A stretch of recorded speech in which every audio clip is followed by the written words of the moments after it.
Elkarteko ordezkari eta lankideak, ikasleak, gainontzeko gonbidatu eta lagunak, ongi etorri Deustoforum Gipuzkoak antolatutako begiradak hitzaldi sorta honen 3. hitzaldira. Miradas personales, abiertas, diversas, críticas, serenas, limpias, profundas, inclusivas, propositivas, transformadoras, preocupadas, inquietas, ilusionadas, esperanzadas, originales, creativas, heterodoxas, desinhibidas, inconformistas, valientes, interpeladoras, cómplices, empáticas, comprensivas, responsables, comprometidas, solidarias. Miradas, a fin de cuentas, necesarias, en un espacio como la universidad, cuyo objetivo es la formación integral de la persona a través de valores como el pensamiento crítico. Pensamiento este que se cultiva escuchando, comprendiendo y respetando empáticamente a todas las sensibilidades presentes en nuestra sociedad, que con su pluralidad y complejidad vamos construyendo día a día. Tenemos claro, hoy más que nunca, que el espacio universitario, constructor de saberes y conocimiento, tiene que ayudar a compartir visiones, a debatirlas y complementarlas, y que desde esta perspectiva, tiene sentido un espacio como Deustoforum, situado en las periferias del ágora universitaria y sus conexiones con la realidad social que la rodea. Begiradak beraz, egunerokoa eraikitzen laguntzen diguten begiradak. Azaroan izan genituen Izaro eta Jon Maiarenak bezala. Haiek hitz egin ziguten hizkuntzen aberastasunaz, artearen konplexutasunaz, estereotipoak haustearen garrantziaz. Unibertsitateak adin, interes eta aukerengatik abanguardia bat izan behar du. Esaten zigun orduan Jon Maiak, Izaroren baieztapen. Berrikuntzari ere begiratzen dioten begiradak, orain dela 15 egun izan genituen Kristina Garmendia eta Iñaki Gabilondorenak bezala. Ez dago zientzien aurrera jotzerik humanismori gabe, ezin da ulertu humanismori gabeko gizarterik, esan zuen orduan Garmendiak. El humanismo tiene que impregnar la acción de la sociedad. Era una de las conclusiones que nos dejaba el Deustoforum de hace 2 semanas. Y un canto a la esperanza y a la acción transformadora de los universitarios de hoy y a las que ya fueron. Y precisamente para eso, para seguir construyendo con visiones complementarias la senda que iniciamos en noviembre, con acción transformadora de otra forma de ver las cosas, tenemos hoy, en este ciclo de miradas, Begiradak, a las 2 personas invitadas de hoy que paso a presentar a continuación. Empezando desde más a la izquierda, María del Mar Magallón, madrileña, ingeniera industrial, directora de Alboan desde el año 2015 y trabajando en la misma desde el año 2001. Con un amplio recorrido en el ámbito de la cooperación internacional. Eskerrik asko, María del Mar. Y aquí a mi lado, José Ignacio Munilla, donostiarra, del barrio de Gros, si no me equivoco. Bueno, más o menos. Licenciado en Teología, obispo de Donostia San Sebastián desde el año 2009, previamente obispo de Palencia y párroco de Zumárraga también durante años. Bienvenidos a los 2, muchas gracias por aceptar nuestra invitación a participar en este acto. Sin más preámbulos, empezamos, no sin antes recordar que será un placer escuchar y recoger las preguntas que todos y todas tengáis que realizar, podéis realizar a las 2 personas que están en la mesa a través de nuestros compañeros Xavi e Imanol, que están ahí, para eso tenéis las tarjetas que os han dado y que será un placer formularlas en la mesa. Besterik gabe, planteo la primera pregunta que teníamos recogida para hoy. ¿Cuáles pensáis que son los principales retos a los que se enfrenta nuestra sociedad en los próximos años? María del Mar, empezando por ti. Sí. Claro, yo mis aportes van a ir un poco desde la perspectiva global, ¿verdad? Porque entiendo que también nos interesaba ampliar la mirada, ¿no? Cuando hablamos de nuestra sociedad, pues parece que nos remitimos a la sociedad que conocemos y que está cercana, ¿no? Entonces, mirando al mundo en su globalidad, yo identificaría 3 grandes problemas que nos ponen encima de la mesa 3 grandes desafíos. El primero es el problema de la desigualdad. Vivimos en un mundo que, habitado por 7.000 millones de personas, de los cuales 2.500 millones de personas viven todavía por debajo de la pobreza, viven con $2 al día, ¿no? vivimos en un mundo en el que la gente, hay un 1% de la población mundial que tiene la mayor parte de la riqueza. Y además, si miramos cómo va creciendo la riqueza en el mundo, pues de los 80 para acá, ese 1% crece más rápidamente, se lleva una parte mayor del pastel de la riqueza mundial que el 50% de la gente que es la que tiene menos, ¿verdad? Es decir, la desigualdad existe y cada vez además es mayor. Yo creo que eso plantea un montón de cuestionamientos y plantea el desafío de la redistribución, ¿no? Y del modelo que tenemos de desarrollo, el modelo económico que tenemos y cómo nuestra actividad, digamos, se redistribuye la riqueza que somos capaces de generar. Luego hay otro gran problema que tiene que ver con la crisis medioambiental, con el agotamiento de los bienes de la naturaleza, con el arrase, ¿verdad?, de la creación. Y bueno, eso se está visualizando tanto en el tema el Papa Francisco lo menciona mucho, ¿no? En la Laudato Si. Lo vemos mucho en el tema del fenómeno de la contaminación en todos los aspectos, la contaminación de los suelos, la contaminación del agua, la contaminación del aire, la gestión de los residuos que proceden de nuestros procesos productivos, de nuestros procesos energéticos y demás. Se ve en el cambio climático, que está teniendo unas consecuencias de sequías, inundaciones, toda la problemática de la deforestación y demás. Se ve en todo el tema del agua, ¿verdad? El acceso al agua, ya no solo es el acceso al agua, sino contar con agua potable. Bueno, pues todos los fenómenos que están vinculados y por supuesto, en el tema del cambio climático, ¿no? Entonces, el tema del arrase de los bienes de la naturaleza es un problema que tenemos encima de la mesa como humanidad y nos plantea también el desafío de cómo imaginarnos modelos de desarrollo que respeten los ritmos de la creación, en otras palabras, ¿no? Cómo nos imaginamos modelos de producción, modelos de consumo, modelos energéticos que permitan una renovación de los propios bienes de la naturaleza. Y por último, yo resaltaría, la verdad es que me costó, desafíos, hay que elegir, ¿verdad? Bueno, pues entonces yo igual hoy os elegiría, ¿no?, la problemática que tenemos con la violencia y los conflictos en el mundo. Es una sensación de que no somos capaces de resolver los problemas que tenemos en este mundo si no es con violencia. Y para mí violencia no solo es la guerra de Siria, no solo es la violencia con la que convivimos en nuestras sociedades, sino también es la violencia que viven y que experimentan las personas que están en movimiento en el mundo y que no tienen dónde quedarse, ¿no? 60 millones de personas que están vagando por el mundo y que no tienen dónde encontrar un lugar donde vivir dignamente, ¿no? La gente que se está muriendo en el desierto del Sáhara, que se queda ahí muerta, la gente que se está muriendo queriendo pasar a Estados Unidos, atravesando México, nadie sabe, ¿no? Bueno, entonces, violencia y conflictos, ¿no? Yo creo que eso es un reto, es un problema, ¿verdad?, que vivimos en nuestro mundo y que nos plantea el desafío de cómo la gran pregunta de si seremos capaces de vivir juntos y juntas, ¿no? Cómo construimos espacios de convivencia, cómo trabajamos espacios de reconciliación y cómo promovemos una cultura de la hospitalidad.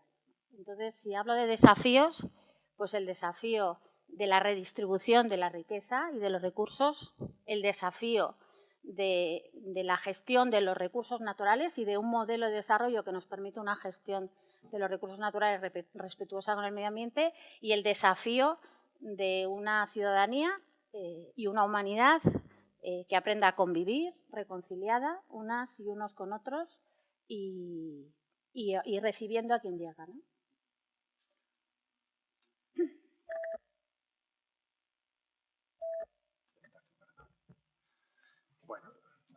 Egunon guztioi, eta eskerrik asko zuen gonbidapenagatik. Me sumo a esas tres reflexiones que ha hecho Marimar, a esos tres retos, el de la desigualdad, el de la crisis medioambiental, el de la violencia, Y como obviamente tenemos que pues sumarnos y no repetirnos, voy a añadir yo algunos aspectos de los que considero también que están en ese reto, ¿no? A ver, a mí algo que me preocupa como reto del futuro es el escaparnos del binomio o fundamentalismos o relativismo, o dictadura del relativismo. Creo que existe este binomio, que es como una pinza de la cual es difícil escaparse. Por una parte, pues hay una especie de, yo diría, una tendencia mundial, en gran parte también está asumida por los grandes organismos internacionales, que marca un pensamiento único, una serie de valores que son políticamente correctos, ignorando otros.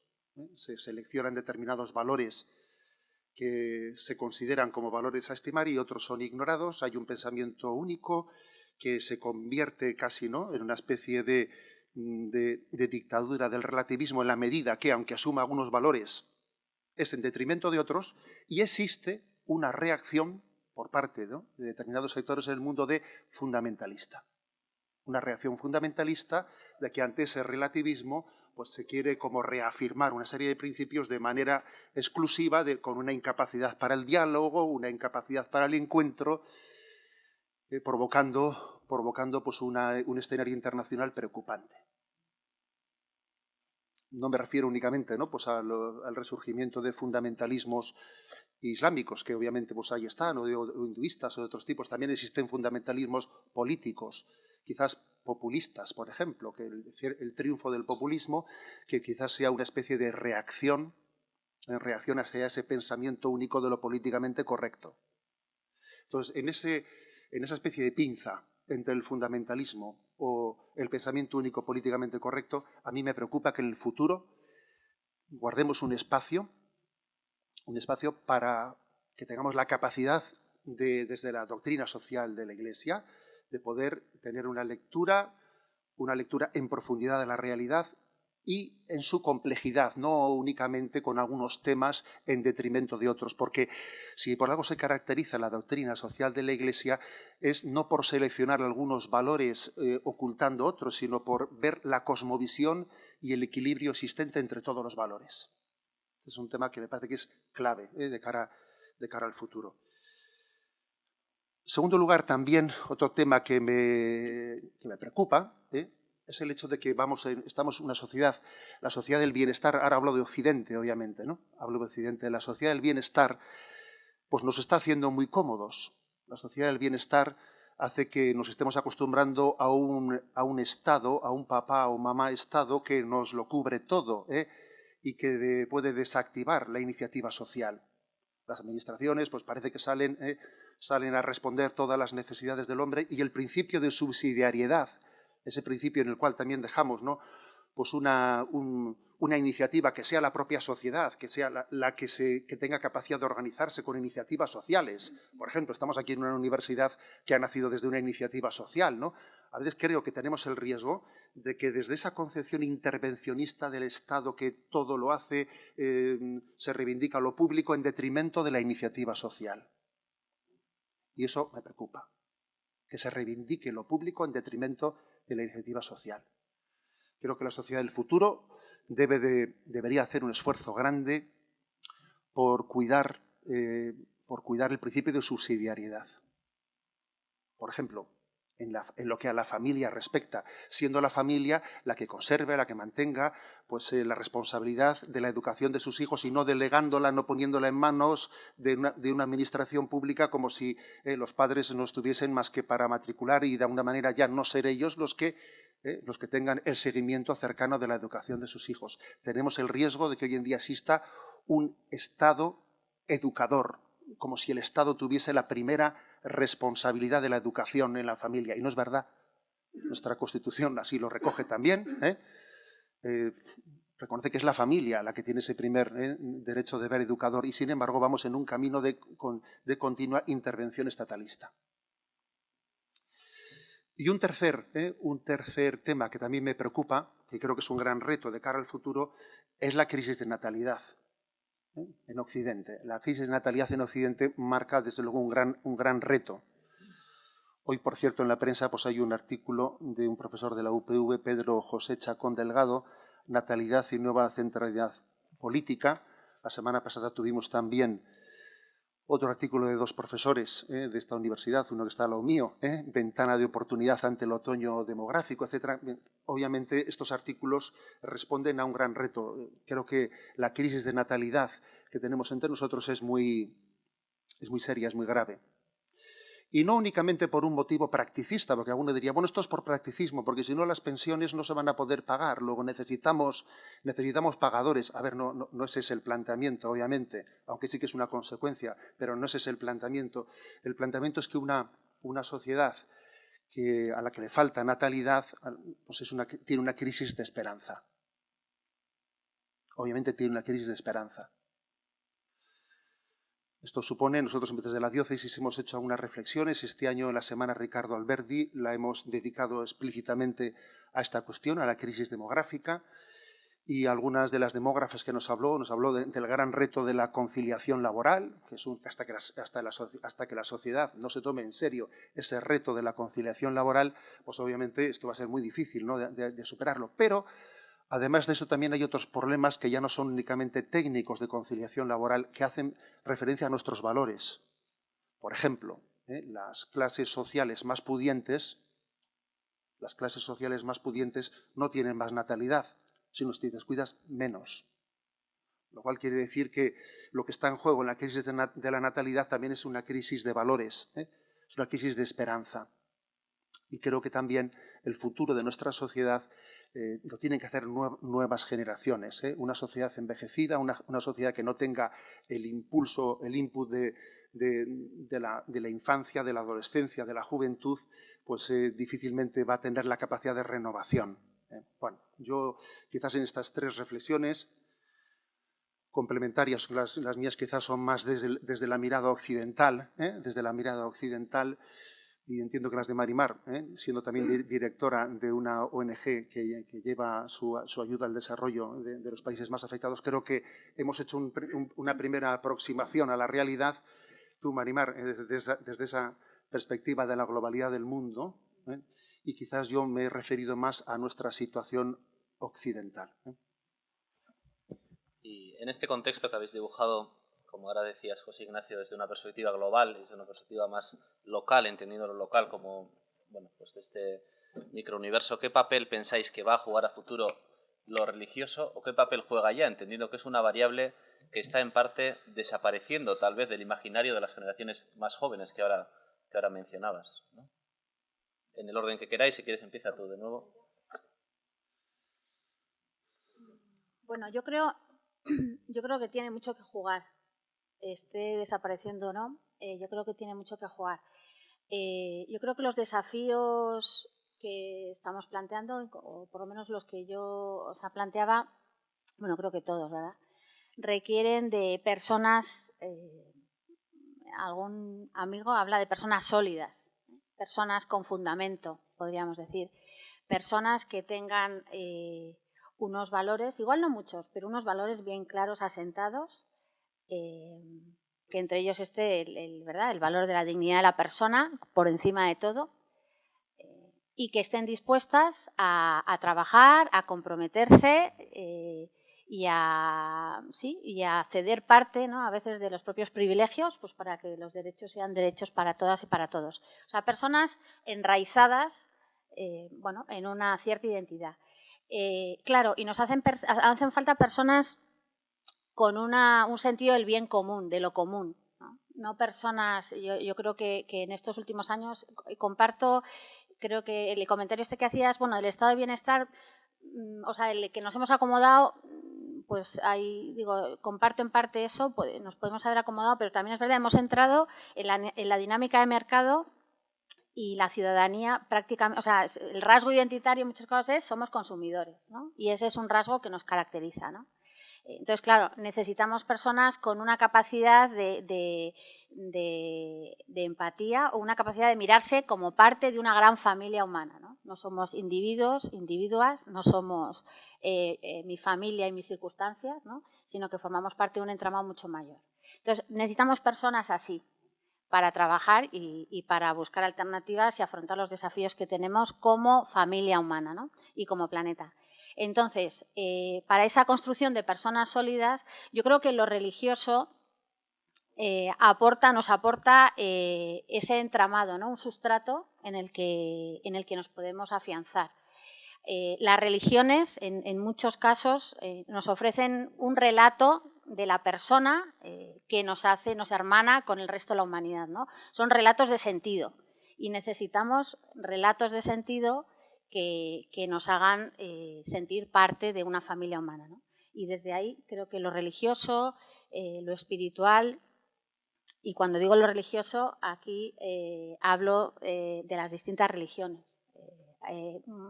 Gran parte de las religiones se asientan en los valores de la fraternidad, de la justicia, de la bondad, ¿no? De la caridad, ¿verdad? Del compadecer y sentir a los otros y a las otras como hermanos, ¿no? Entonces, ahí creo que lo religioso tiene mucho que aportar para afrontar los desafíos. Bueno, pues yo... Vamos a ver, acierto, sí. ¿Qué papel puede jugar en el futuro el factor religioso? La verdad es que el devenir de la historia es muy difícil pronosticarlo. En la historia existe un cierto va y viene, un bim bam, ¿no? Una especie de ley del péndulo de difícil control. De hecho, pues quién iba a decir, ¿no? Por ejemplo, pues que a inicios del siglo XX, ¿no?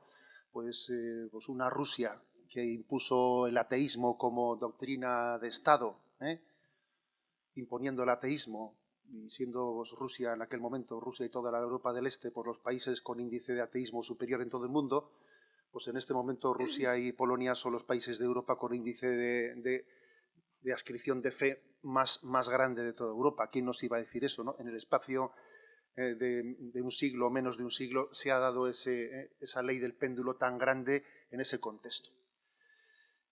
Ahora, quizás me parece que vamos a otra situación distinta de la que pudo ser aquella enfrentamiento, esa especie de guerra frontal, esa guerra frontal que se planteó por parte del leninismo, del estalinismo, contra el sentido religioso de la existencia. Aquella afirmación del ateísmo como doctrina de Estado, etcétera, me parece que eso ha pasado, ha sido superado, la historia lo ha superado, y creo que en este momento el reto es distinto. Me parece que el reto del futuro no es tanto un ateísmo, sino el reto del futuro es más bien una disolución del sentido religioso desde esa especie de espíritu de la nueva era, del reto de la nueva era, que quizás reduce lo religioso a una espiritualidad de consumo interior, de búsqueda de paz interior. Creo que es el reto de nuestros tiempos. El recurso a lo religioso casi como, permitidme la expresión así un poco provocadora, como técnica de relajación. La religiosidad como instrumento de bienestar interior. No ya de transformación de la vida, no de transformación personal, no de llamada a la conversión, no de la instauración del reino de Dios, de intentar hacer una sociedad en justicia, no, sino una especie de espiritualidad de consumo de bienestar interior. Creo que es el reto, una especie de... Es como buscar una felicidad sin Dios. Yo creo que la nueva era busca una felicidad sin Dios. Pero claro, buscar una causa, un efecto sin causa es distinto, es difícil, porque creo que la causa última de nuestra felicidad está en Dios y por lo tanto buscar una felicidad como objeto de consumo sin una causa y fuente última me parece engañoso. Creo que este es el reto al que nos estamos abocados en el momento presente. Por otra parte, yo tengo mucha confianza en la gran aportación que puede hacer en el futuro el diálogo interreligioso.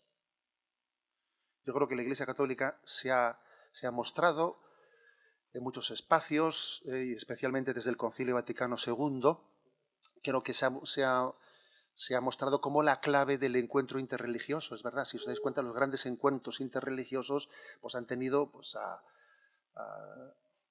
Pablo VI, a San Juan Pablo II, a Benedicto XVI, al Papa Francisco, como casi elementos en torno a los cuales se ha realizado ese encuentro religioso. Creo que hay una gran aportación, ¿no?, desde el diálogo interreligioso a la sociedad. Obviamente, el diálogo interreligioso no sustituye el diálogo político, o sea, son niveles distintos, pero obviamente el que nosotros mostremos, ¿no? Mostremos cómo existe una capacidad de diálogo, de entendimiento, de colaboración, de abordar pues fines también comunes entre las religiosidades, creo que eso también es una gran aportación pues a la construcción de un futuro en convivencia y en equilibrio. Y ante estas cuestiones que estamos planteando, ¿está la Iglesia preparada para abordar estos retos? Hay una frase de Javier Elzo aquí presente que yo suelo utilizar mucho, que es que las iglesias se están vaciando y los gimnasios se están llenando. Creo que es tuya, Javier, ¿no? Yo la suelo citar como tuya. ¿Qué tendría que hacer la Iglesia para abordar esta realidad que estamos mencionando? Otra vez. Venga, la siguiente empiezas tú. Bueno, creo que hay un primer paso que es pues hacer autocrítica de lo que ocurre en el seno de la Iglesia también, ¿no?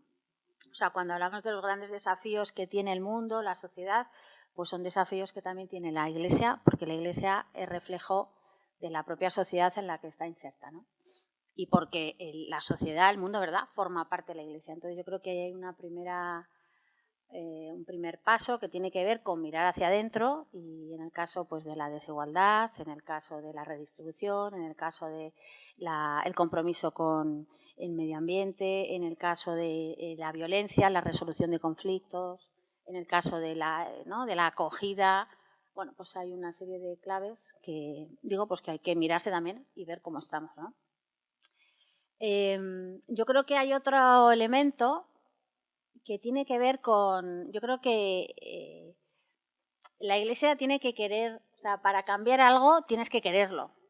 Entonces, bueno, pues eso también nos lo tendríamos que preguntar, ¿no? Hasta qué punto el mundo, ¿verdad?, en el que estamos insertas cristianos, cristianas, si queremos ese mundo o si más bien vemos todo lo que no funciona en ese mundo, ¿verdad?, y entonces nos convertimos como en un nicho, en un espacio en el que aquí estamos a gusto, ¿no?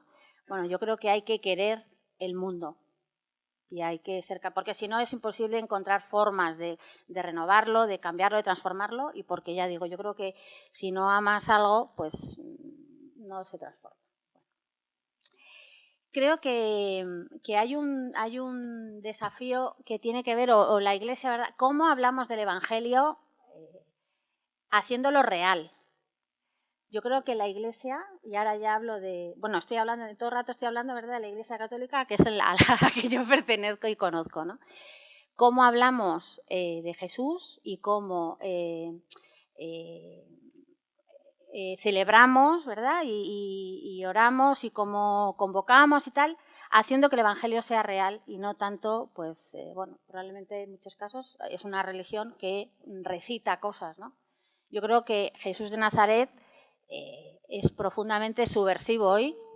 Creo que es un referente que es apasionante. Yo no creo que Jesús de Nazaret esté caducado, las iglesias se vacían, pero yo no creo que Jesús de Nazaret deje de tener gancho. Entonces el tema es cómo hacemos real pues el Evangelio, ¿no? Y eso, por ejemplo, cuando viajas por ahí, hay lugares, en América Latina hay espacios y lugares en los que ves claramente que los pobres, las pobres, hacen real el Evangelio. Cuando tú lees el Evangelio en lugares, en el último rincón del mundo, en el Congo, en un campo de refugiados, dices, es que es verdad, o sea, lo que Jesús decía era verdad, ¿no?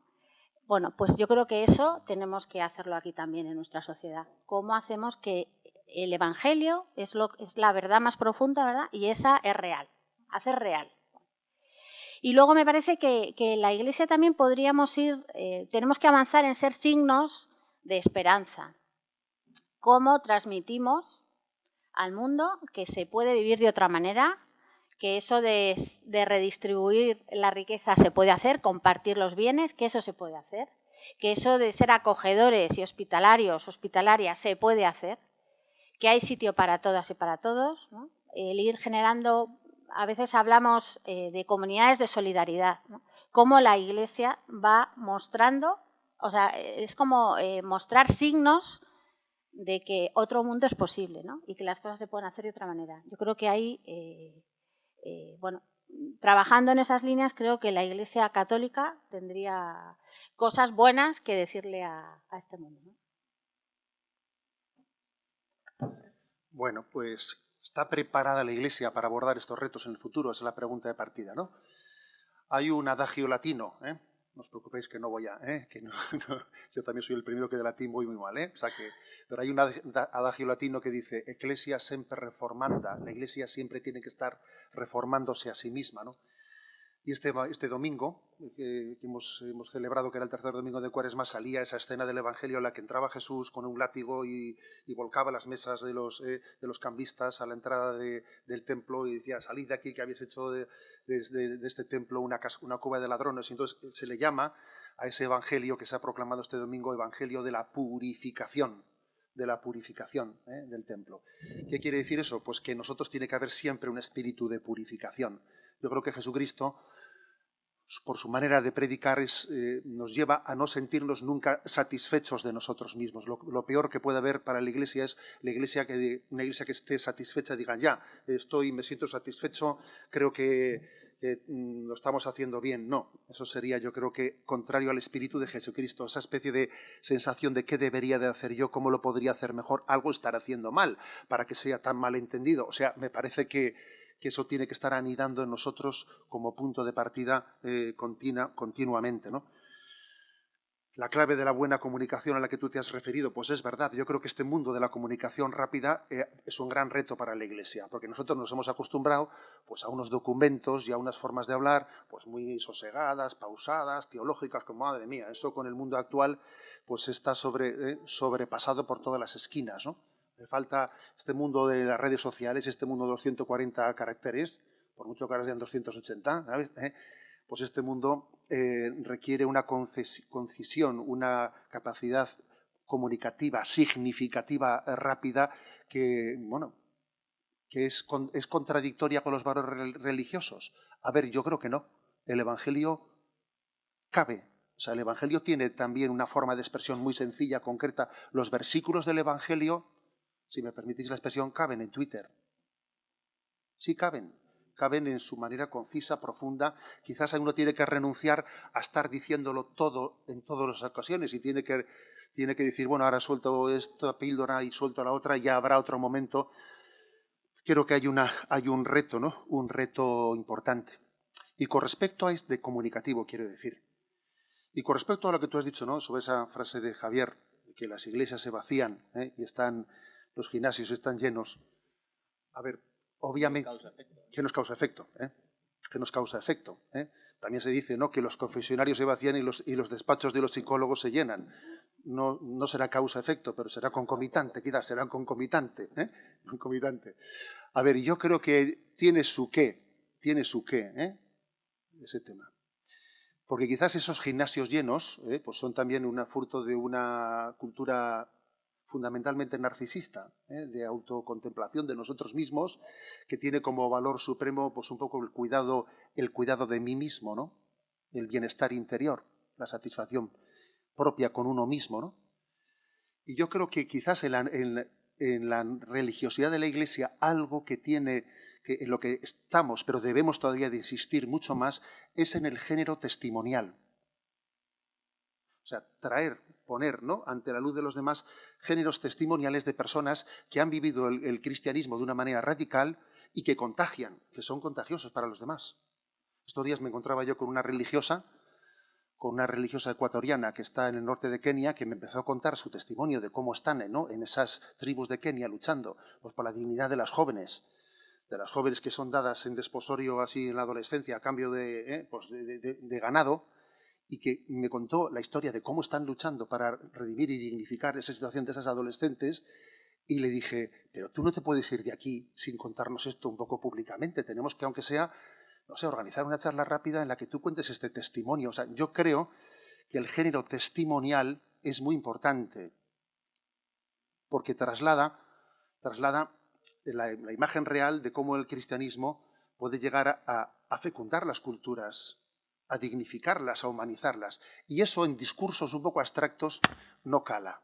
No cala. Si me pongo yo aquí a hablar de la dignificación, a ver, enseguida estamos bostezando todos. Lo que cala es el género testimonial. Entonces yo creo que es muy importante el que pongamos, ¿no?, a los ojos del mundo ese género testimonial. Y fíjate lo que es, por ejemplo, es YouTube para eso.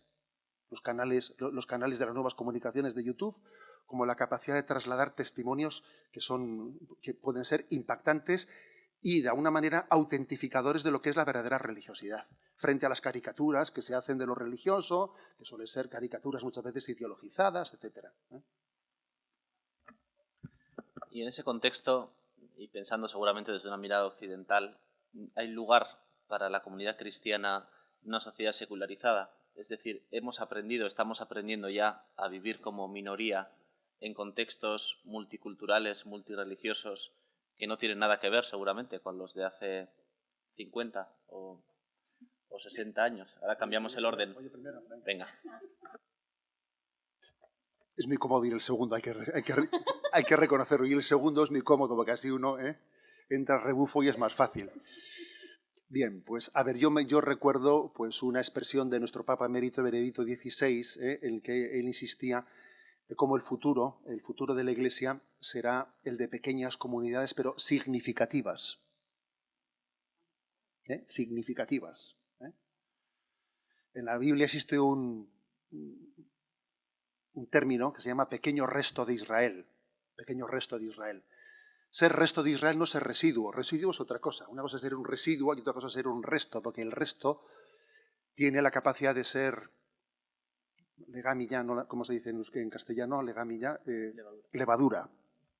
Tiene la capacidad de ser levadura que fermenta la masa, ¿no?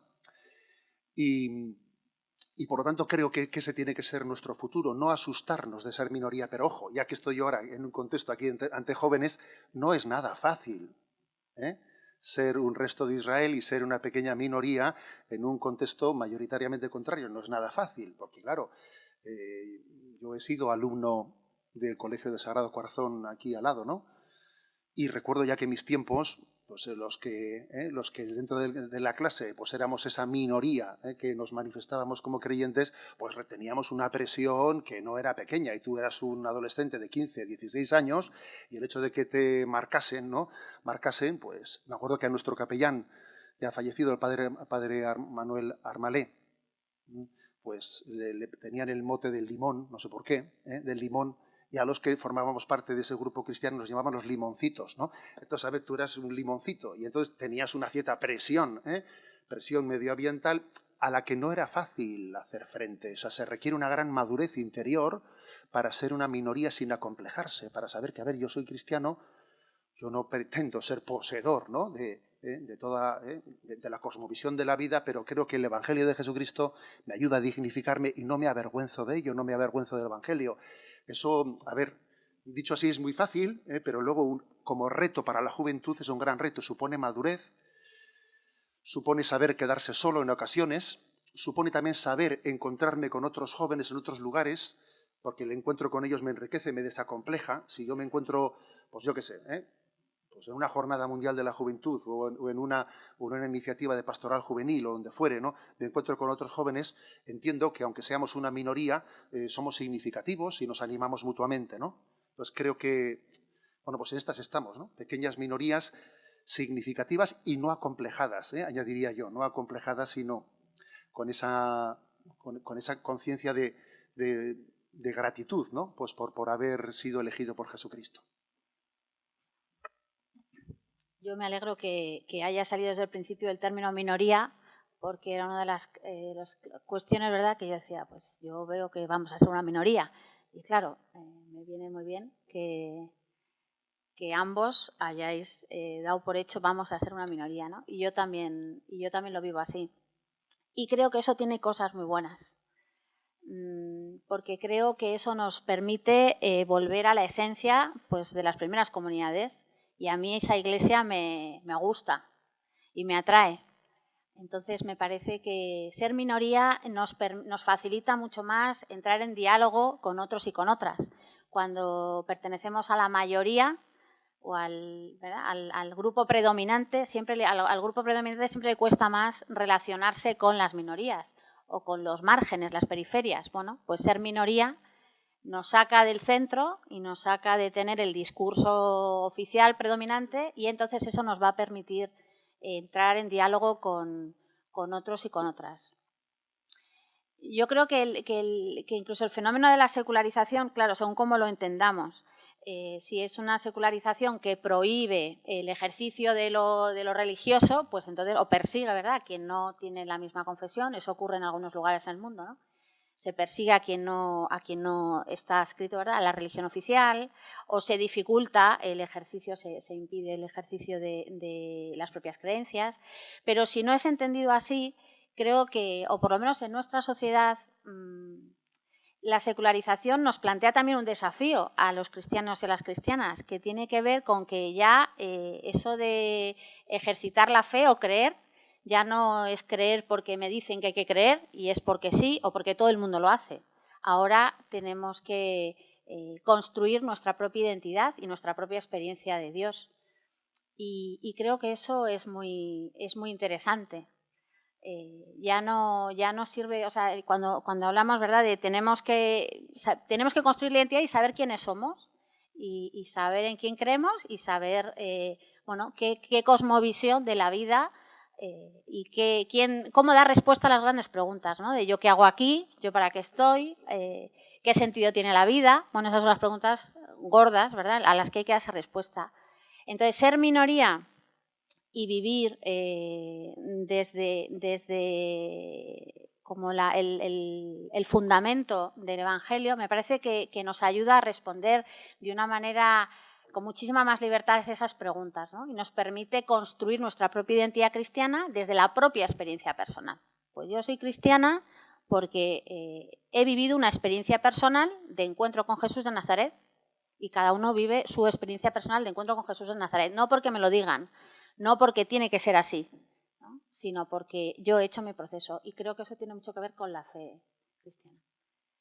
Entonces, minoría, sí, pero bueno, muy interesante ver ese futuro en comunidades más pequeñas, volviendo como a los inicios del cristianismo y con mucho más diálogo con quienes creen diferente.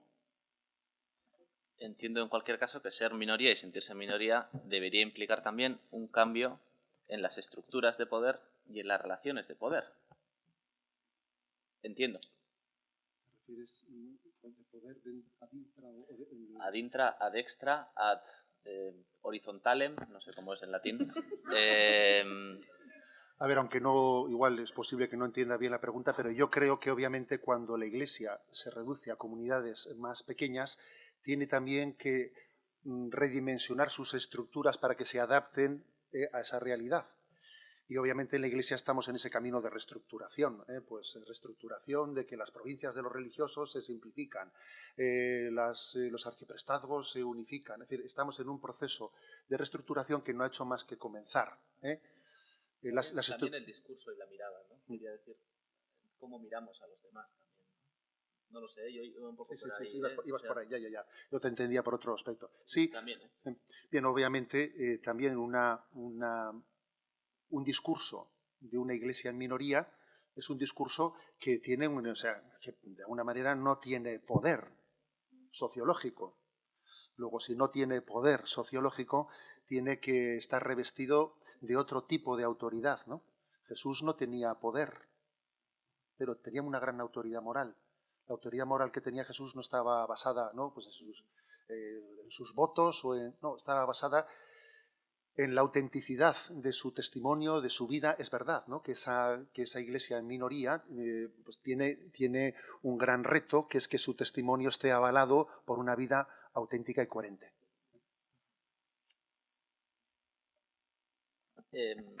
Si no me equivoco, o por lo menos yo lo había oído, la edad media de los curas en Guipúzcoa es de 73 años. Es lo que yo había oído, no hace falta que lo confirmemos, pero me he quedado corto. Con esto, y no por eso solamente, quiero decir, me gustaría preguntaros también sobre el papel de las personas laicas, es decir, de cuál es el futuro que le espera al clero como entidad y cuál es el futuro que también toca a las personas laicas, es decir, el Vaticano II, del que ya hace 50 años, ¿no? Más de 50 años, dibujaba un horizonte, si sigue estando de actualidad o no, y cuál es la perspectiva que se dibuja. Sí, yo agradezco ese apunte, ¿verdad?, de que vamos o sea, nos fijamos en el laicado cuando el clero disminuye, ¿no? Agradezco el apunte de, yo creo que hay que mirar al laicado independientemente de si crecen las vocaciones religiosas o disminuyen. Porque es que si no, la Iglesia no es Iglesia. O sea, una Iglesia en la que, digamos, estructurada de una forma, ¿no?, excesivamente vertical, en la que el clero o las personas con una vocación de vida consagrada, digamos, lideran una serie de actividades, ¿no?, una parte de esa vida, y el laicado es el pueblo de Dios que recibe, pues eso, yo creo que esa no es la Iglesia de Jesús. Entonces, desde ahí, creo que las palabras del Concilio Vaticano II están súper actuales. De hecho, yo, claro, hace tiempo que no releo esos textos, pero haciendo memoria, yo recuerdo, creo que el rol del laicado en la Iglesia efectivamente tiene una parte muy importante que tiene que ver con la relación directa con el mundo. Pero no solo, el rol del laicado en la Iglesia también tiene que ver con la propia vida de la Iglesia. Y en ese sentido creo que ahí hay muchísimo en lo que se puede innovar y actualizar. Hay que pensar en comunidades eclesiales con otro reparto de roles, ¿no? y con mayor apertura a que unos u otras asuman roles dentro de esa vida comunitaria y eclesial, ¿no? Entonces yo creo que ahí tenemos mucho que en lo que podemos avanzar y crecer.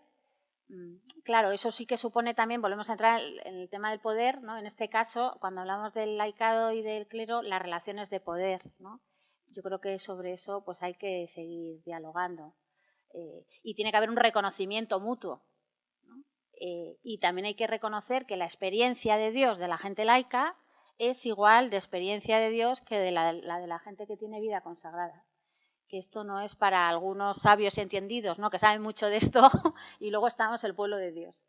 Yo creo que es bueno visibilizar, cuando hablabas también del tema de testimonial, ¿no?, cómo abrimos espacios en los que la gente laica cuenta su experiencia de Dios, que la tenemos igual que la tiene la gente, ¿no?, los sacerdotes, las religiosas y demás.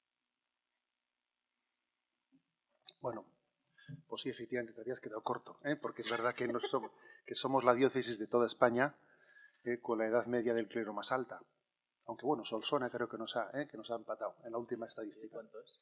74,8, o sea que prácticamente son 75 casi.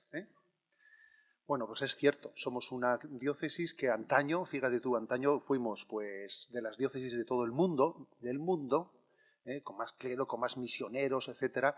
Y entonces nuestra crisis, la crisis de estas últimas décadas, pues podría dar para una tesis doctoral, porque aquí ha habido una inversión del mapa religioso muy grande, y el norte de España era mucho más religioso que el sur de España, y en este momento el sur de España es mucho más religioso que el norte de España, y el mundo rural era mucho más religioso que el urbano, y ahora el urbano es más religioso que el rural. O sea, ha habido una serie de inversiones, ¿no?, pues muy, muy notables, que obviamente ahora no las vamos a afrontar.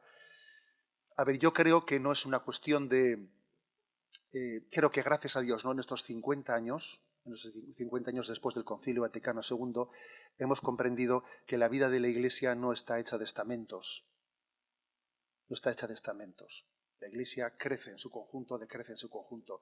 No es verdad que haya una crisis de vocaciones sacerdotales y, sin embargo, haya un gran florecimiento de laicales. En realidad, las crisis suelen ser proporcionales y paralelas en todos los estamentos, tanto en la vida matrimonial, hay menos matrimonios, menos vocaciones, o sea, se crece todo el mundo conjuntamente o se decrece todo el mundo conjuntamente, eso es así. Si alguno pensaba que una vocación va a venir en socorro de la otra, no. Las vocaciones crecen todas conjuntamente o decrecen. Es la vida cristiana la que tiene momentos de crisis. Eso creo que es clave. Y también voy a decir que yo, por ejemplo, en otro momento de la historia, pues igual cuando hablabas a monjas de clausura, utilizabas un lenguaje, pues yo que sé, muy formal, muy tal. Hablabas al clero y tu lenguaje pues era Os aseguro que en este momento yo creo que hemos ido avanzando en misiones conjugadas y yo el discurso que puedo tener dirigiéndome a un grupo de jóvenes de una universidad casi puede ser en el estilo y en la forma el mismo que si estoy ante unas monjas de clausura, porque me doy cuenta que estamos en un mundo en el que esas diferencias de estamentos, etcétera, gracias a Dios, pues o sea, ha habido una polaridad entre todos nosotros que nuestro discurso se ha unificado mucho. Yo predicando el Evangelio a unas carmelitas descalzas o a un grupo de jóvenes no sería muy distinto, porque es que hoy en día hemos llegado casi, pues eso, a una necesidad de ir a lo esencial, dejándonos de matices rocambolescos en los que nos podemos perder, de tipo clericalista, o sea, ir a lo esencial del Evangelio. Nuestra crisis nos ha enseñado a ir a lo esencial. Entonces yo creo que la presencia del laico y la presencia del sacerdote, o sea, no la percibimos como algo justapuesto, digamos que está en contraposición lo uno del otro, sino que son integradores. Y allí donde hay una familia pues con una vocación cristiana grande, salen todo tipo de vocaciones. Así de claro. Y las vocaciones que tenemos, porque aunque seamos pocos, pues en el seminario tenemos 11 chicos, y esos 11 chicos que son pues muchas veces sorprendentes sus historias de vida, de dónde han salido, ¿no? Pues eso. Hace poco se ordenó pues, un concejal, se ordenó sacerdote. Si Dios quiere, el 1 de julio se va a ordenar un ingeniero informático, hijo también de una familia cristiana del Goyerri, etcétera, etcétera. A ver, todas esas familias, esas vocaciones han nacido pues, de la familia. Con lo cual yo diría que sí que, gracias a Dios, ¿no? Aquella intuición del Concilio Vaticano II de que el laicado formaba plenamente parte de la vida de la Iglesia, yo creo que está asumida. Bueno, el jueves es 8 de marzo. Yo tenía preparada aquí una pregunta que decía ¿qué nos perdemos en una sociedad desigual para las mujeres y los hombres? Pero te podrás imaginar, José Ignacio, que hay muchísimas preguntas, bueno, y María Mar también, pero sobre todo referidas a tus palabras de ayer, que voy a formular en conjunto, con permiso de todos y de todas, que la mayoría dicen si te reafirmas en tus palabras de ayer. Otras hablan de las distintas visiones de los obispos, haciendo mención también a las palabras del arzobispo o excardenal de Madrid respecto también a la posición sobre la huelga. Otra te interpela, Marimar, y te dice también cómo lo valoras tú. Y, en fin, pues entonces fusiono la pregunta sobre la desigualdad de la sociedad, la posición respecto a lo que va a suceder el jueves y los ecos de tus palabras de ayer. Bueno, pues también, digamos, este coloquio nuestro ha acontecido después de esa especie de incendio mediático de ayer a la tarde, ¿no? Después del programa de Radio María. Suelo tener 2 programas semanales en Radio María, en directo, lunes y viernes de 8 a 9 de la mañana. Que, lógicamente es un programa pues, largo y tendido en el que alguien en una hora pues, desarrolla temas con mucha profusión. No habla de un aspecto en concreto, sino desarrolla todos en su conjunto. Generalmente los programas de Radio María no suelen trasladarse a la prensa generalista, porque están hechos en un contexto más religioso. En todo caso, suelen tener su traslado a los medios de comunicación más de ámbito religioso. Pero bueno, pues obviamente en este contexto de la proximidad de la convocatoria de la huelga del 8 de marzo, como también los medios de comunicación están con una gran avidez de dar cuenta, ¿no?, mediáticamente de temas al respecto, ha trasladado. Bueno, y ha trasladado, pues como suele ocurrir muchas veces mediáticamente, ¿no?, sacando una frase por parte de un periódico que fue el que la sacó, ¿no?, pues el diario El Público, falseada. Falseada, puso en manos del obispo. El obispo dice que las mujeres tienen el demonio dentro. Bueno, una frase absolutamente falsa, sacándola de contexto por una frase literalmente que dije que ahora voy a explicar. Bueno, para mí este tema es una prueba concreta, de lo que he dicho al principio. Existe una dificultad de cómo expresarse en esa pinza del fundamentalismo y del pensamiento único políticamente correcto. O el pensamiento fundamentalista de tipo machista, o el pensamiento único políticamente correcto, que es el que está formulado por la ideología de género en este momento. Si alguien pretende moverse de esa foto y le dice, oiga, que yo no me alineo ni con uno ni con otro, que yo creo que la perspectiva cristiana se alinea con otro tipo de feminismo, con un feminismo de equidad, con un feminismo que yo también he llamado femenino, con un feminismo, pero que no es el de la ideología de género. No es un feminismo el que tiene esa perspectiva cristiana que tenga que asumir, por el hecho de ser feminista, toda esa agenda, pues esa agenda de la ideología de género, que supone el abortismo, el aborto libre, que supone el afirmar que antropológicamente el hombre y la mujer nacen sexualmente neutros y luego es la cultura la que nos llega a hacer hombres y mujeres. No, o sea, esa especie de agenda en la que uno tiene que reformular la antropología, ¿no? Sin partir, digamos, de esa concepción de hombre y mujer nacidos por naturaleza, forma parte de ese ideario de la ideología del feminismo o de la ideología de género que un cristiano no necesita en absoluto asumir, no puede asumir para defender un feminismo de equidad. ¿Qué se entiende por un feminismo de equidad? Pues un feminismo de equidad se entiende por aquel que entiende que la mujer tiene que ser protegida, tiene que estar reconocida en una sociedad para que tenga los mismos derechos que un hombre en su dignidad laboral, que la maternidad tiene que tener un reconocimiento por parte de las instituciones y una tutela muy importante para que de ella no se derive una desigualdad laboral. Es importantísimo el que nos demos cuenta de que tiene que haber un apoyo social a la maternidad por lo cual, por cierto, que dignifica en gran medida, ¿no? La maternidad es una de las fuentes de dignificación principales, ¿no? De la identidad de la mujer y además es que es la fuente del futuro de la sociedad y tenemos que tutelarlo, ¿no? O sea que yo creo que lo que se llama la violencia machista, yo ayer en el programa, ¿no? Pues eso, ampliamente hablé de ello. La violencia machista nace en el fondo de un animalismo en el hombre, de una no superación de la condición animal, según la cual la ley de la selva hace que el macho tenga que dominar a la hembra, con lo cual, en el fondo, esa ideología machista es una traslación a las relaciones humanas de esa ley de la selva no educada en el ser humano. Pues este es el tema, ¿no?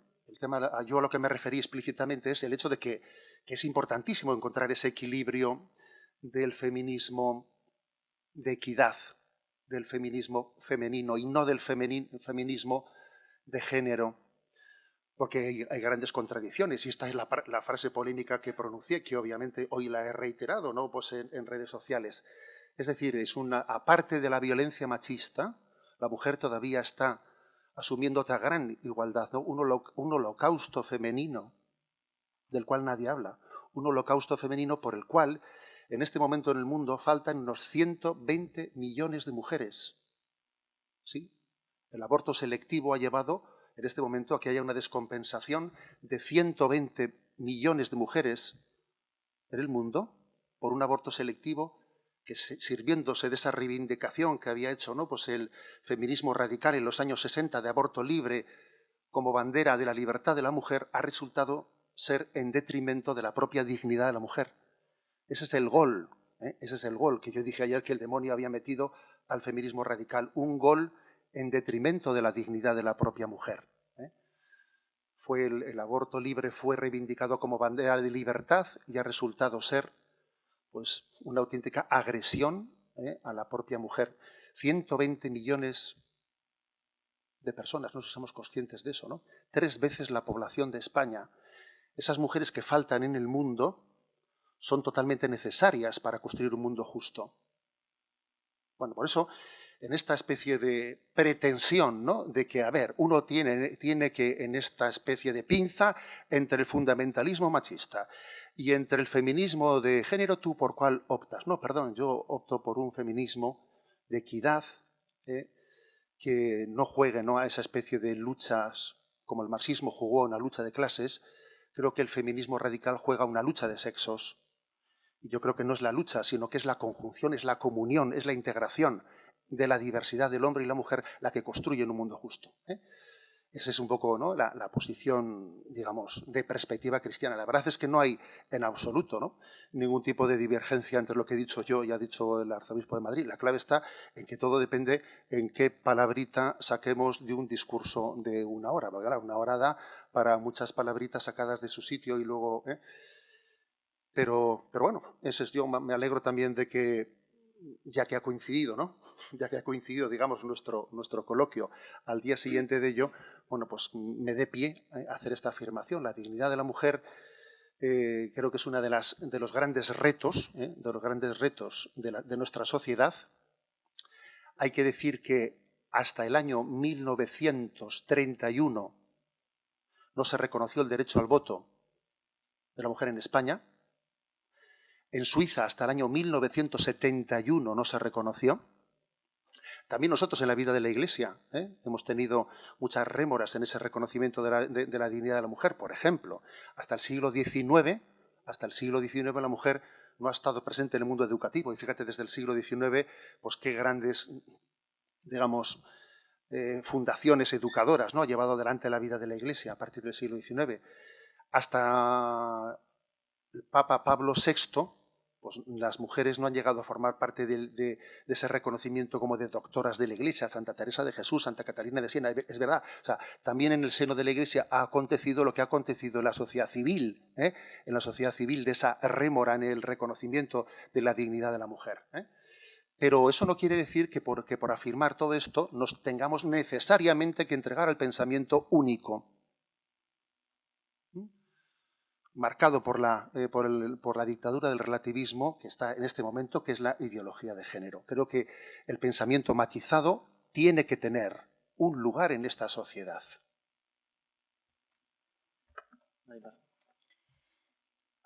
Bueno, es un tema largo, entonces, bueno. Y me sumo, igual comenzaría por esto último que has comentado, que no estamos acostumbradas a tener debates o discursos matizados, ¿no?, sino que o estamos en un extremo o estamos en el otro. Y bueno, yo creo que esa es una gran dificultad para construir lo que sea y para abordar los desafíos que tenemos encima de la mesa. No podemos partir de posturas fundamentalistas, digamos, en ninguno de los extremos. Bueno, ¿cómo veo yo esto? Bueno, mi opinión, así igual grandes temas, ¿no? Yo creo que vivimos en un mundo en el que los derechos, la dignidad y los derechos, igual hablaría de dignidad y derechos de las mujeres y de los hombres son distintas, que hay desigualdad, que eso existe en todo el mundo y que las mujeres tienen menos derechos que los hombres. Y que la cultura del machismo, que para mí el machismo es eso, ¿verdad? O sea, una cultura que considera pues que los valores típicamente atribuidos, ¿no?, al ser hombre, pues está impregnando toda nuestra sociedad, nuestras personas, a las mujeres, a los hombres, en los medios de comunicación, a la Iglesia, a la clase política, a las empresas, a las ONGs. O sea, la cultura del machismo impregna todo. Por lo tanto, creo que conviene estar alerta, cada uno, cada una, en donde le toca estar, sobre cómo se cuela esa cultura. Y luego hay otro elemento que no sé si me vas a llamar relativista, pero yo dentro de mi... O sea, si tuviera que decir como algunas frases así de partida, como veo yo el mundo, creo que hay diversidad sexual. Y creo que nos hemos entendido siempre como hombres y mujeres, pero creo que, bueno, pues a lo largo de la historia, ¿no?, y cuando hemos estado hablando antes digamos, se han ido, al irse quitando, ¿verdad?, todas esas maneras como oficiales de entendernos, pues la gente va construyendo sus identidades personales y entre ellas su identidad sexual, pues con libertad. Entonces afloran identidades sexuales, bueno, que yo creo que existen y que a mí personalmente no me generan ningún problema cuando hablamos, ¿no?, pues de lo que hemos estado hablando, ¿no?, de la Iglesia del futuro, de la sociedad del futuro. Esa es mi... Entonces, desde ahí me posiciono, ¿no? También creo que dentro del feminismo, igual que dentro de todas las corrientes, creo que dentro de la Iglesia podríamos decir también, dentro de, no sé, de quienes se declaran neoliberales o no, demás, dentro de todas las ideologías existen también distintas corrientes. Entonces, hay una parte de las demandas feministas con las que me identifico plenamente, y hay otras corrientes. Es que lo digo porque creo que cuando hablamos de feminismo es como cuando hablamos de cualquier otra ideología, ¿no? Es lo mismo que nos ocurre también, ¿no?, con la Iglesia Católica. No, tú perteneces a la Iglesia Católica, ya te he puesto, ¿no? Entonces tú tienes, de hecho, una foto, ¿verdad? Pues con el feminismo, las mujeres y hombres feministas pasa lo mismo, ¿no? Yo creo que hay distintas corrientes y que también se puede discrepar, y estoy de acuerdo con una parte y no con otra, ¿no? Y hay muchos temas en los que convendría detenernos y hablar sosegadamente. Yo hay cuestiones por las que ya a veces ni opino. Es decir, ¿quieres que hablemos en serio de esto? Pues entonces vamos a hablar. Y yo creo que vivimos en un mundo y en una sociedad que uno de los rasgos es la complejidad. Ni los desafíos que hemos planteado tienen soluciones fáciles. No, porque sabemos perfectamente, ¿no? Si tocas una parte, pues una componente del modelo de desarrollo te afecta a las otras, ¿no? No hay soluciones fáciles, ni soluciones lineales, ni simples. Entonces, necesitamos tiempo para hablar, para abordar los temas de uno en uno y con profundidad, bueno, y a partir de ahí ir tomando decisiones, ¿no? En esta casa podríamos hablar de discernir. Entonces, para eso hace falta tiempo. Y también, claro, es verdad, y sabiendo cómo se da la comunicación hoy, pues a veces hay que, a la hora de expresarnos, pues también a veces hay que, lo que decías tú de los tuits, ¿no? Pues que sabemos que en un tuit caben muy pocos caracteres, entonces, bueno, ese es un dato que hay que tener en cuenta, ¿no? Había dos preguntas, otra pregunta más que hacía referencia a la necesidad del feminismo como ideología que lucha por la igualdad entre hombres y mujeres, que ya la doy por formulada. Y otra, y otra que habla de el desafío de la inclusión de las mujeres, el colectivo LGTB, que has comentado ahora, María del Mar, y las personas inmigrantes, que creo que lo hemos abordado antes también cuando hemos hablado de multiculturalidad, ¿no? En cualquier caso, planteo otra pregunta, y como creo que hay más temas de igualdad también, pues voy a ir mirando. Hay aquí dos preguntas sobre el modelo de iglesia, es decir, una que dice, haciendo un poco de autocrítica o reflexión, qué es lo que debería cambiar la iglesia para adaptarse a las nuevas tendencias de la sociedad y qué restricciones tiene la mujer a la hora de conseguir un cargo en la iglesia y por qué. También creo que hemos hablado un poco de esto antes, pero... Bueno, o sea, yo creo que efectivamente que en la Iglesia hay pasos que se pueden dar, en la Iglesia Católica hay pasos y hay recorrido para hacer en materia de igualdad de derechos. Decía antes la diferencia entre dignidad y derechos porque creo que efectivamente el primer paso es reconocer la dignidad, la plena dignidad, ¿no? Y eso tiene mucho que ver, en cierta manera, con la defensa, ¿no?, de la mujer y decir cualquier agresión a una mujer es intolerable, ¿no? Entonces defiendo la dignidad. Pero claro, dignidad unida a derechos, porque no solo es la dignidad, sino reconocer que las mujeres podemos desplegar, o sea, tenemos el derecho de desplegar nuestras habilidades, nuestras capacidades y nuestro rol en la sociedad, en la construcción de la sociedad, de la Iglesia, lo político y del espacio público en igualdad de condiciones que los hombres, ¿no? Ahí, perdona, pero me salgo un poquito, Félix, pero yo creo que conviene también hablar de la paternidad. Es decir, reivindicamos, ¿no?, unas condiciones que permitan a la mujer desplegar la maternidad plenamente, y también reivindiquemos unas condiciones que hagan que el hombre entienda que la paternidad forma parte de su ser, ¿no?, y de su propia identidad, ¿no? Yo creo que la separación de los roles, ¿no?, no nos ayuda, no nos ha ayudado en estos años. Probablemente, pues, ¿no?, a lo largo de la historia, la sociedad humana, la sociedad, digamos, o la familia humana se organiza, ¿verdad? Se ha ido organizando en roles, pero me parece que en estos momentos es tiempo, ¿no?, de alterar esos roles y no asociar que como mi rol era pues es que yo ya estoy hecho para, ¿no?, y como mi rol era el otro, yo ya estoy hecha para. Entonces, hablemos también de la paternidad responsable, y la paternidad, ya digo, como algo que que es un lujo para los hombres, ¿no? Y forma parte de su ser hombre. Yo soy hombre y soy padre, ¿no? Bueno, y con el tema laica, o sea, la mujer en la Iglesia, yo creo que ahí hay pasos que se pueden dar. Creo que se podría dar más cabida a teologías feministas o a teología hecha por mujeres, ¿verdad?, que amplían el punto de vista o amplían la forma de entender la experiencia de Dios, ¿no? A mí siempre, la verdad es que me hubiera gustado saber qué sintió la samaritana, ¿no?, que me lo hubiera contado ella, o María Magdalena cuando fue al sepulcro, ¿no? Es decir, cómo me gusta, digo, las mujeres y los hombres tenemos experiencias distintas y la experiencia de Dios también tiene rasgos distintos. Entonces creo que ahí hay un ámbito de cómo hablamos de Dios y hablamos de Jesús de Nazaret en una clave más desde cómo lo ve una mujer, ¿no? Bueno, el sacerdocio y las mujeres es un tema que está ahí y yo creo que tiene recorrido también. Hay aquí una pregunta al respecto, por cierto, que aprovecho para unirla.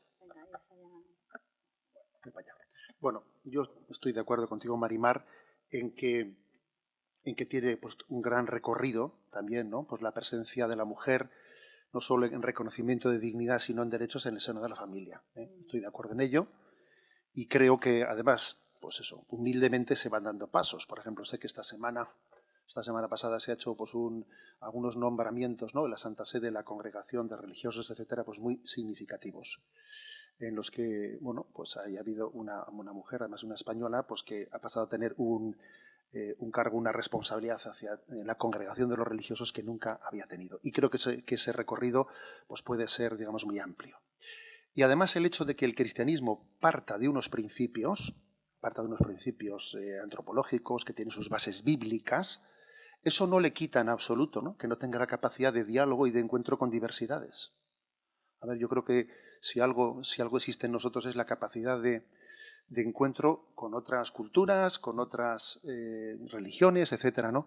Pero claro, también yo creo que es importante en ese equilibrio entre ese fundamentalismo al que me refería, ¿no?, y ese relativismo del pensamiento único, el que entendamos que el encuentro con la diversidad no supone, ¿no?, él no se deriva una especie de asunción de principios o de el hecho de que uno tiene que reinventar o redimensionar la antropología bíblica. Son dos cosas que se pueden asumir, el encuentro con la diversidad, sin que eso suponga que nuestros principios antropológicos cristianos, etcétera, pues hayan entrado en suspensión. También estoy muy de acuerdo contigo en lo que has referido de que me parece que es muy importante la educación en la maternidad y en la paternidad. Yo insistiría en la familia. Yo creo que lo que hoy en día las nuevas generaciones necesitan no es un super mamá y un super papá. Lo que necesitan es una familia unida que se quiera mucho, que se encuentre en esa diversidad de padre y madre, con una capacidad de encuentro de la cual pues, pueda desarrollarse. O sea, no es un superwoman y un superman, no. Los hijos necesitan pues, unos padres y unas madres que se encuentren, que tengan la capacidad de ser corresponsables, de mostrar ante sus hijos cómo puede haber una capacidad de conjunción y de entrega. Eso es el futuro. Para mí, la clave está no en hacer una causa separada, la de la mujer y la del hombre. La causa del hombre y de la mujer no pueden estar separadas, tienen que estar integradas en ese proyecto de la familia, del matrimonio. Para mí esa es la clave, ¿eh? No formular las cosas en clave de contraposición. Sería, yo creo que entrar en un juego con las cartas marcadas, ¿eh? Y con respecto un poco a esa pregunta, ¿no?, sobre el sacerdocio, a ver, el Papa Francisco en esto ha sido bastante contundente, ¿eh? Ha sido bastante contundente, porque a la hora de hablar de la agenda de esa presencia o promoción de la mujer en el seno de la Iglesia, ha dicho explícitamente, ¿no?, cómo ese tema del acceso de la mujer al sacerdocio tiene otro rango distinto, ¿no?, que es, digamos, una especie de consideración teológica. O sea, la Iglesia entiende que no se puede proyectar en la espiritualidad del sacerdote configurado con Jesucristo la proyección de lo que en la sociedad es la reivindicación de la mujer en todos los, digamos, lugares o puestos o espacios que tiene el hombre. ¿Por qué? Porque entendemos que el sacerdocio no es un servicio, no es un oficio, es algo teológico, que es una identificación con Jesucristo para su entrega y su servicio a los demás. Jesús superó totalmente los estereotipos machistas de su tiempo. Frente a lo que era habitual en los rabinos de su tiempo, Jesús tuvo grupos de mujeres que le seguían. Y sin embargo, a la hora de administrar o de poner en marcha aquella primera iglesia, los apóstoles los eligió entre los varones, ¿no? Y eso no quita que entre el grupo de las mujeres hubo, digamos, tal importancia que hasta fueron los primeros testigos de la resurrección. Lo cual quiere decir que, por lo tanto, la Iglesia, y el Papa Francisco en esto lo ha distinguido claramente, distingue el tema del sacerdocio, no lo pone en el mismo nivel que el de la reivindicación del acceso a los puestos sociales, porque es otra cuestión. Ahora bien, lo que sí que es distinguible, que yo creo que por ahí va el Papa Francisco, lo que sí que es distinguible es que en la historia de la Iglesia muchas decisiones, cuotas de decisión, de discernimiento, de poder, como se dice, no me gusta la palabra poder, pero bueno, ¿no? Muchas cuotas de discernimiento de poder han sido puestas en manos de quienes estábamos ordenados como sacerdotes, y eso no tiene por qué serlo. Es decir, que hay muchos niveles de decisión en la Iglesia que los pueden llevar tranquilamente los laicos. O sea, que esta no es una cuestión de hombre y mujer, sino es una cuestión de laico y sacerdote. O sea, que los laicos pueden llevar un nivel de decisiones, de ejercicio de la autoridad en la Iglesia muy superior al que han llevado la tradición de la Iglesia, porque nosotros nos habíamos acostumbrado a equiparar sacerdocio con todo tipo de responsabilidades. Eso sí es discernible, ambas cosas. Es una pena. Me quedan dos preguntas para contestar con brevedad. Una para José Ignacio. ¿Cómo se siente uno siendo un pastor no reconocido ni querido por sus ovejas? A ver, yo creo que es que lo de matizar, mira, yo suelo decir brevemente. Me decía una persona, yo creo que sus fieles se dividen en dos partes: los que le escuchan a usted directamente y los que le escuchan hablar de usted. Y dije, no está mal esa distinción. No quiere decir que los que te escuchan hablar directamente piensen todo lo mismo, no. Pero sí que me pareció muy interesante esa distinción. Me lo dijo un periodista. Me dijo, mire, yo creo que con respecto a usted hay una distinción clara. Los que le escuchan a usted directamente y los que escuchan hablar de usted. Y le dije, pero siendo tú periodista tienes una responsabilidad grande de lo que me has dicho, ¿eh? Le dije, pero claro, eres periodista, y algunos te escuchan a través tuyo. Bueno, entonces por eso la respuesta tiene que ser matizada, ¿no? Yo creo que también hoy en día el esfuerzo de un pastor de llevar adelante el encuentro directo con sus fieles, luchando para que no sea secuestrado su mensaje, su palabra, su imagen, por parte de intereses mediáticos e ideológicos que intentan trasladar la manera de una manera. Es un esfuerzo grande, el esfuerzo del encuentro directo. Si uno se encierra en su despacho, si se encierra, pues obviamente es mucho más fácil que le secuestren. Si hace el esfuerzo, pues bueno, llegará a donde pueda. Hay dos preguntas sobre el aborto que voy a leer, pero como creo que ya hemos hablado sobre esto, luego os haré otra. Una que dice, cuando se legalice el aborto dejarán de morir las mujeres, sin Dios, feminista y feliz. Comprender qué es el feminismo, la persona que ha escrito la pregunta cree que no sabe lo que es, y el daño que ha causado la Iglesia en la marginación de la mujer. Dice que la Iglesia ha matado a mujeres. Esta es una. Y había una pregunta que decía, yo prefiero que un embrión muera a que muera de hambre un niño de 2 años, porque su madre no tiene para darle de comer. Y luego planteaba la pregunta sobre ese supuesto. Insisto que como hemos hablado de este tema, yo prefiero formular como última pregunta la que teníamos en el guión, que era ¿qué perspectiva tenemos para la universidad en los años que quedan? Me parece una pregunta más de cierre, con permiso de todos y de todas, para ver cómo visualizáis la universidad en los próximos años y lanzar un mensaje a las y las personas que estamos en la sala. Bueno, teniendo aquí al equipo rectoral de la Universidad de Deusto, diré que las perspectivas son muy halagüeñas. No, no, vamos, la verdad es que cuando pensaba un poco para hoy, sí que pensaba, digo, mira, yo creo que el futuro de la universidad no lo veo igual que el futuro de la iglesia, ¿no? Hemos hablado de ir a una iglesia en minoría. Yo creo que la universidad es un espacio reconocido socialmente y que mientras avance en innovación, ¿no? en integrarse en este mundo de la tecnología y en responder a las necesidades y a las demandas que, ¿no? que la empresa o que el mercado tiene, o sea, mientras genere alumnado, ¿no? y gente que esté dispuesta y preparada para abordar, o sea, para entrar en ese mundo, pues yo creo que la universidad va a seguir estando, ¿no? Y tiene futuro. Claro, a mí la pregunta no es tanto cuál es el futuro que yo veo para la universidad, sino qué universidad necesitamos para afrontar los desafíos que tenemos, ¿no?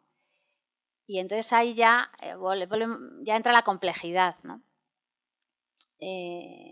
Claro, ¿qué universidad necesitamos? ¿En qué valores necesitamos educar? ¿Cómo imaginar una universidad que ayuda al resto de actores a imaginar alternativas? Cómo la universidad nos puede hablar de procesos energéticos, de procesos de producción, de procesos de consumo, ¿no? y comercio que sean más respetuosos medioambientalmente, con generación de riqueza, ¿no? procesos de generación de riqueza que promuevan una cierta redistribución de esa riqueza, que miren a los impactos de la actividad que generamos, bueno, que eduquen de una manera, que promuevan un tipo de comunicación y de medios de comunicación. Es decir, claro, esa es mi... Entonces, una universidad que se tome esto en serio, o sea, una universidad significativa o que aporte valor a la construcción de un mundo mejor para toda la humanidad. Claro, una universidad que se lo plantea así, pues tiene muchos retos encima de la mesa, pero necesitamos esa universidad. O sea, yo creo que la mayor parte del planeta necesita esas universidades. Hay otra parte del planeta que bueno, que parece que menos, ¿no? Porque con el modelo que tenemos va bien. Pero, bueno, esa sería mi, ¿no? ¿Qué universidad para que...? Claro, eso ya no es tan fácil, José Mari? La verdad es que es cierto que creo que la universidad es clave en el futuro de la sociedad, y es muy importante reivindicar que la universidad no sea fagocitada, por esa especie de pensamiento único en el que se corre el riesgo de que también la ciencia sea puesta al servicio, ¿no? de ideologías estatalistas. Yo creo que es importante también las universidades de iniciativa social como esta, en las que el principio de subsidiariedad pues se desarrolle. Creo que muchos de los debates, ¿no? de los que hemos hablado aquí en este mismo día de hoy, desde un punto de vista universitario, científico, pueden ser, vamos, grandemente iluminados. Por ejemplo, desde la biología. Imagínate hoy en día todas las aportaciones de la biología, de la embriología, para entender lo que es el ser humano, su concepción y su desarrollo. Madre mía, qué gran avance, ¿no? ha tenido toda la biología. O sea, creo que la ciencia con su debida independencia tiene que sanarnos del intento de ideologización tan grande que existe en la sociedad. Nos tiene que ayudar a pensar por nosotros mismos, a liberarnos de adscripciones ideológicas que son muy absurdas, de derechas, de izquierdas, de no sé qué, que son absolutamente encasillantes y empobrecedoras. O sea, el conocer la verdad.